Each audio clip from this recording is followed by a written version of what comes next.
শেরপুর ৩ আসনের নির্বাচনের খবরাখবর আমাদের সহকর্মী সাজিদ সরকার আমাদের সাথে যুক্ত হচ্ছেন। সাজিদ সরকার, কত শতাংশ ভোট পড়েছে জানতে পেরেছেন কি, এবং এই নিয়ে সর্বশেষ খবরাখবর জানাবেন?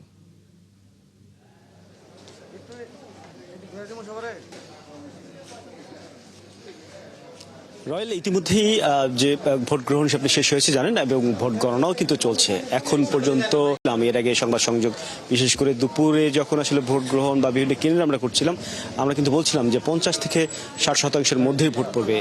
আর আমরা আপনারা জানেন ইতিমধ্যেই কিন্তু জামায়াতের পক্ষ থেকে ভোট বর্জন করা হয়েছে, এবং এই বিষয়গুলো নিয়ে কিন্তু বিএনপির পক্ষ থেকেও কিন্তু তারা অভিযোগ বা যুক্তি খণ্ডন করেছেন। আমরা আরো বিস্তারিত একটু জানবো। আমাদের সাথে আমাদের সহকর্মী ছিলেন ৭১ টেলিভিশনের সহকর্মী তারিকুল ইসলাম।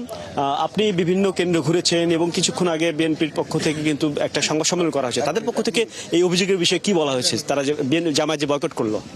সাজিদ, আমরা যে নির্বাচন বয়কট পরিবর্তন সময়ে যে আমরা যে বিষয়গুলো লক্ষ্য করলাম, বিএনপির প্রার্থী মাহমুদুল হক রুবেল কিন্তু সংবাদ সম্মেলনে আমাদের যে বিষয়টা জানিয়েছে, যে বিষয়টা কিন্তু তাদের পূর্ব পরিকল্পিত ছিল। জামাত নির্বাচনে পরিপূর্ণভাবে হারবে, এর কারণে এই ধরনের একটা ছক এঁটেছে, এমন একটা কথাই কিন্তু বিএনপির পক্ষ থেকে আমাদেরকে কিন্তু সংবাদ সম্মেলনে জানানো হয়েছে। আর আমরা এই ব্যাপারে কিন্তু জেলা নির্বাচন কর্মকর্তার সাথেও কিন্তু কথা বলেছি। জেলা নির্বাচন কর্মকর্তা আমাদেরকে যেটা জানিয়েছে, যে নির্বাচন শেষ হওয়ার 1 ঘন্টা পূর্বে যদি এই ধরনের ঘোষণা আসে, এটা নির্বাচনকে প্রশ্নবিদ্ধ করা শামিল।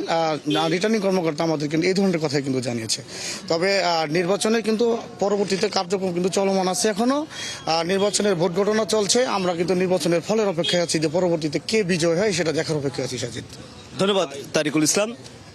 রয়েল, আমরা শুনছিলাম দিনভর কিন্তু গণমাধ্যম কর্মী সহ কিন্তু এই এলাকার মানুষ প্রত্যেকেই কিন্তু আসলে তাকিয়ে রয়েছেন, যেহেতু জামায়াত তাদের ভোট বর্জন করেছে, এখন কিন্তু অপেক্ষায় আছেন ফলাফলের জন্য।